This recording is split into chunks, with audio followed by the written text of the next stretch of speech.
Hello my lovelies! Today I have another unhaul for you, so stay tuned.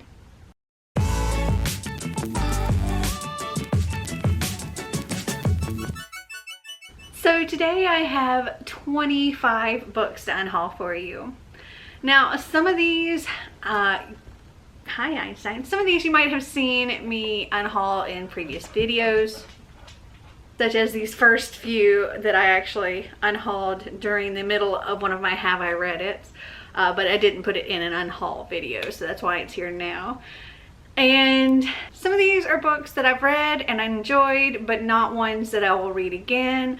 Others are books that I started to read and realized they are very much not for me and want to unhaul them. Some are books where I read the first one and decided it wasn't for me. Some are extras when I ended up with duplicates, and some are just ones that I've lost interest in. So let's just get right into it. I'm going to start with this stack here. These are actually ones you might have seen me unhaul in one of my Have I Read It's. So I read Fallen Kingdoms, and I can't remember what I rated it. I want to say it was like a 3 or 3.5, something like that. It was okay. I didn't love it. To me, it had way too many different perspectives. I kind of I didn't care enough about any one of the characters in here. So this was like a YA Game of Thrones for me. And I wasn't the biggest fan of Game of Thrones either.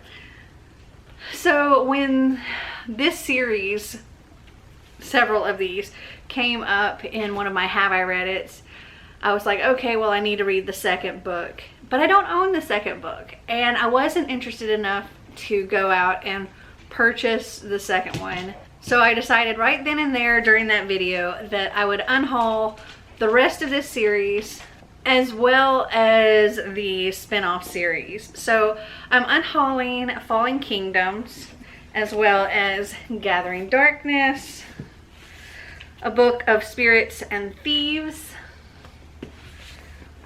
Frozen Tides, Crystal Storm, and The Darkest Magic.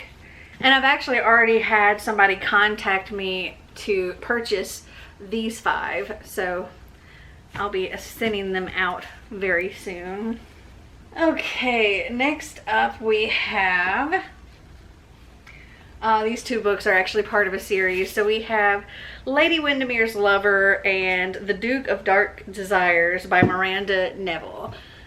These are not ones that I've read. This was when I wasn't entirely sure what I wanted, like what I really liked in books. I knew that I did like romance and I like erotic, but I've since learned I really don't like historical romance. And these, I think, are books 3 and 4 in the series, so I didn't have an interest in getting the first ones. This one happened to come up in one of my Have I Read It's, and I did let it go up for vote just to see if it would win. I would read it, but it didn't win, and I've decided to unhaul this one as well as the other one I had. Okay, next up is Black Cats and Four-Leaf Clovers, The Origins of Old Wives' Tales and Superstitions in Our Everyday Lives. Sorry if y'all are hearing some weird noises. I literally have both dogs right here in front of me, and Einstein's got a chew toy. This is by Harry Oliver. I can't remember if I gave this like 2.5 stars or 3 stars. It was okay. It wasn't great. It also has a whole lot of printing errors in the beginning. So like, here's the end of the table of contents, but here's the beginning. It's missing. Then you have the first page of the introduction, and here's the rest of the introduction. It's missing. Then you have the page for the first section, and then the first couple of pages of the book are actually missing, and then it skips to page 4, so like the end of a sentence. So that was a little irritating. But I don't know, some of the stuff in here I thought was pretty interesting. Other stuff was obvious. Other stuff was just stupid, and it's not one that I would read again, but I'm glad I read it. Okay, next we have We by Yevgeny Zamyatin. This is a Penguin classic. It's rather short. I want to say I gave this like a 3.5, maybe a 3.75. I did enjoy this. This is what the book 1984 is actually based on. It's set in 26th century AD, and it was originally written in Russian and has been translated. It says it was first published in Russian in 1988 after more than 60 years of suppression. And this was like, it's based in like a dystopian world where everybody has to do, like, has the whole day planned out and scheduled. So every single minute of every day, everybody wakes up at the exact same time.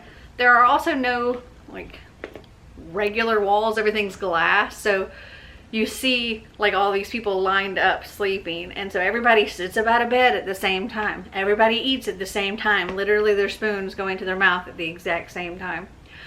Every minute of every day is very precisely planned out, and they have just 2 hours each day that they can have to do whatever they want. And in this time is like the time that they would have like their sexy times, and that's the only time that they're allowed to like put blinds up where nobody can see in, and you have to have like a little ticket. And our main character, he meets a woman who kind of throws everything he thought and believed for a loop, and he starts seeing things different than how he's supposed to see them. Anyway, it's not bad. I did enjoy it, but it's not one I'd read again. Next we have From Twinkle with Love by Zendaya Minion. And again, this was one that I read, I enjoyed, I just won't read again. It follows a girl who, she wants to direct a movie for the upcoming Midsummer Night's Art Festival, and she's hoping that it will bring her closer to this boy that she's really into.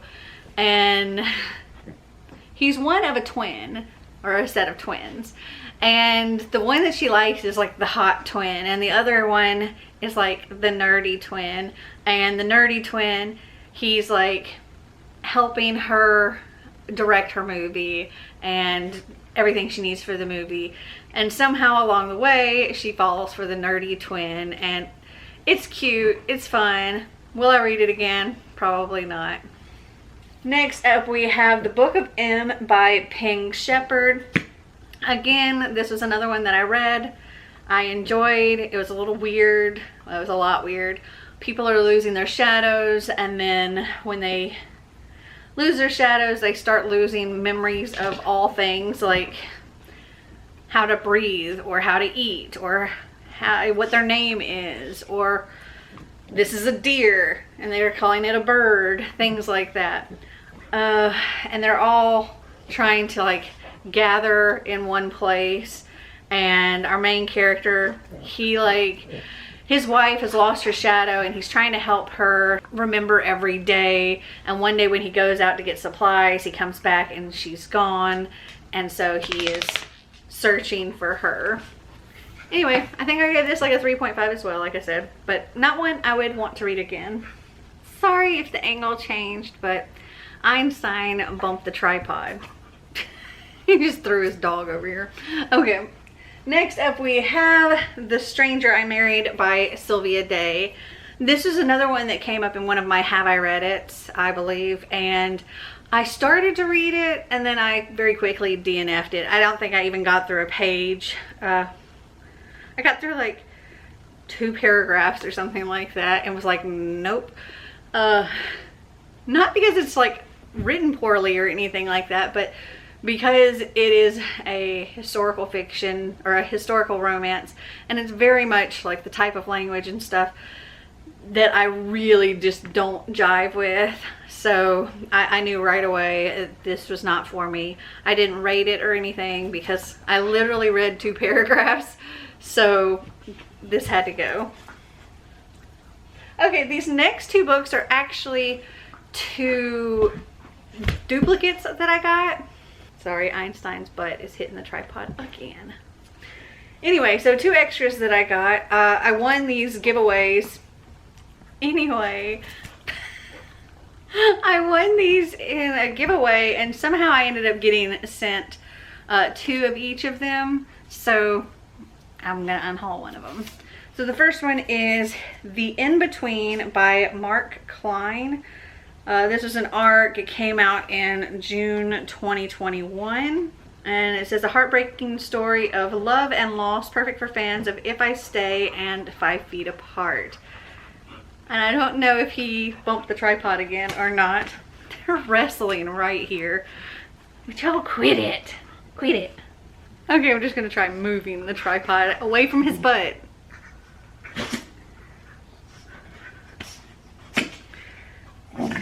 All right, y'all. Go somewhere else.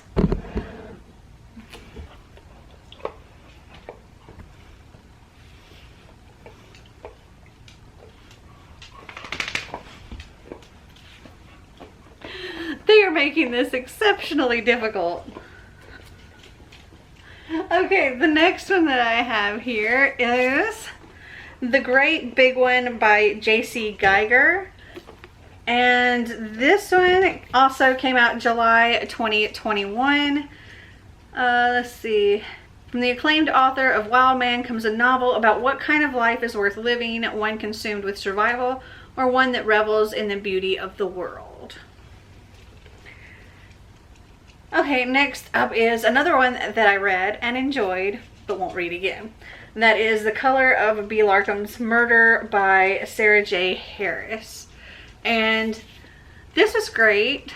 It follows a young boy with synesthesia, and he witnesses a murder, and he has a very hard time trying to convey his thoughts and what he saw when words are like colors, and he can't like identify people's faces. He can just like tell them the color of their voice, things like that, and like how each has a different kind of color to them.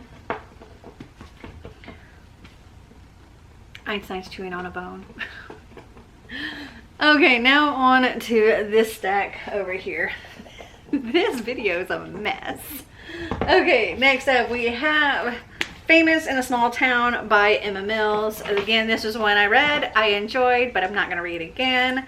So this follows a girl named Sophie whose high school marching band has been selected to march in the Rose Parade, but they have to get all the way to LA and they can't afford it. And in an attempt to raise money for the band, she wants to convince Megan Pleasant to come and perform at this festival, and she's like the Midwestern town's only claim to fame. She's like this country singer. Anyway, I enjoyed it. I think I gave it 3.5, but I'm not gonna read it again. Then we have, oh, this book. This book, I read like a third of it, and I had such a vile reaction to a thing mentioned in this book. And if you've read this book, when I say the worms and the feet thing, you know what I mean. But I just couldn't. And yeah, I ended up giving this 1 star. Didn't read the rest of it, didn't want to read the rest of it. Have no intentions of trying to read this again, and that is The Ocean at the End of the Lane by Neil Gaiman. This is my second attempt at a Neil Gaiman book. My first attempt was The Graveyard Book, and I enjoyed that. Again, that was one I think I gave like a 3.5, something like that, and I unhauled it. But this was my second attempt at Neil Gaiman, and I'm not feeling it at all. Then we have Richard III, A Shakespeare Story by Andrew Matthews and Tony Ross. This is like a super diluted version of Richard III. It's told in a way that like a kid could understand it. It's also super, super short. I read it. It was okay. I think I gave it like 3 stars. And for this particular one, I think this is best told in like the original Shakespeare form than in this form, because this is a pretty gruesome story, and death and betrayal and all that. And didn't really seem you could portray it enough in this little thing. Then we have You Play the Girl on Playboy Bunnies, Stepford Wives, Train Wrecks, and Other Mixed Messages by Karina Chicano. And I think I gave this 3.5. It's nonfiction. It's about how women are portrayed in the media, and essentially it's how straight white women are portrayed in the media, and it doesn't really go into other ethnicities or other sexualities, but I did enjoy it. My favorite part was actually about Audrey Hepburn and how she was in the real world versus the characters she portrayed in the movies. But yeah, this was good. Not gonna read it again though. Then we have Ace of Shades by Amanda Foody. And I know a lot of people love this book. It wasn't for me. I don't really know what it was about this that I didn't connect with. I think I gave it a 3, maybe a 3.5. I want to say it was a 3 star. It just wasn't for me. Then we have Strong Female Protagonists by Brennan Lee Mulligan and Molly Ostertag, and this is a graphic novel. It's about, okay, let me just say, I read this, I gave it 2 stars. It's kind of terrible, and kind of pointless in my opinion. It's about this girl who is a superhero, and she's decided one day that there's not really any point, and she doesn't really want to be a superhero anymore. So she's decided that the only way to really make a change is for her to go to college and learn and make a change that way. That doesn't happen in here. It like starts out with her not being a not wanting to be a superhero anymore, and that's it. That's really it. And I mean, she kind of blasts other superheroes for still trying to be superheroes.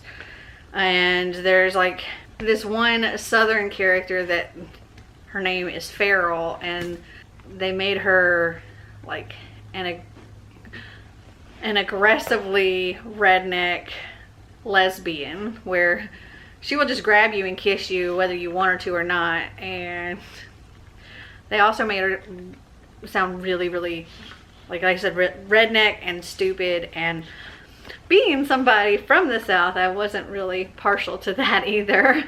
So I gave this 2 stars and definitely don't recommend it. Then we have Where Dreams Descend by Janella Angelis. This is another one that I enjoyed, but I'm not interested in reading the sequel. I'm not interested in rereading this. This is actually one of my group books for one of the season-a-thons, and we interviewed Janella Angelis. She's fabulous. I know my 2 co-hosts both gave this 5 stars, but for me it was just 3.5 stars. It was along the same lines of Ace of Shades for me. I just couldn't really connect, and yeah, so I'm gonna get rid of this one. Then we have, okay, this is another book that is sort of a duplicate. I got this one and it was in it's pretty rough condition compared to what I ordered, because I ordered one, okay, he managed to explode one of his toys. So let me go throw this and all the little bead things away, and I'll be right back. Okay, we've almost made it to the end of this video. Hi, Einstein. Okay, so as I was saying, this is a book that's a duplicate. I ordered one that was in like new or very good condition, and the one that came was not that. And when I contacted the seller, they sent me another copy that was in a much better condition, and they told me to just get rid of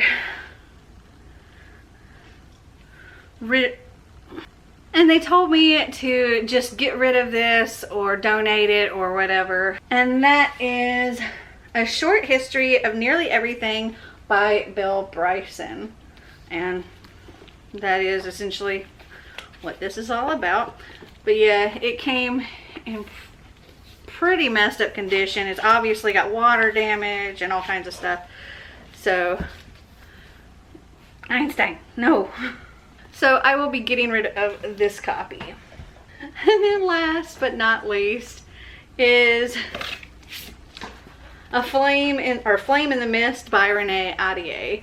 And I don't know, again, this is one I really couldn't connect with. I was super hyped to read it, and this is like something that should be right up my alley, but it just kind of fell flat for me, and I ended up giving it, I want to say 3 stars, maybe. So this is set in feudal Japan. Our main character, Mariko, she is on her way to meet her betrothed, and along the way her carriage is attacked and she barely gets away with her life. Though people have assumed, I don't know what he's doing in there. Something just crashed. People have assumed that she's dead, and what she does, and this is a little bit of a Mulan kind of vibe and part of it, she chops off all her hair to make herself look like a boy, and she's going after the people that attacked her, and she wants to bring honor to her family and all of that. And she ends up meeting up with the Black Clan, and they are the ones she believes actually attacked her or had her attacked. And she ends up joining their ranks and training with them, and has every intentions of seeking her revenge on them along the way. Though she finds out things about her family and the Black Clan and a bunch of other stuff that she didn't know. And it was okay. And I know a lot of people love this. It just, I don't know, there's just something about it I couldn't connect with. So those are all 25 books that I'm unhauling in this video, plus a whole lot of Einstein's nonsense. Have you guys read any of them? Did you like them? Did you not? Comment down below and let me know. Well, I hope you guys enjoyed this video. If you did, give me a big thumbs up. If you'd like to see more videos like this, click that subscribe button down below. And until next time, remember to always be completely you. Bye! You're a mess. Both of you.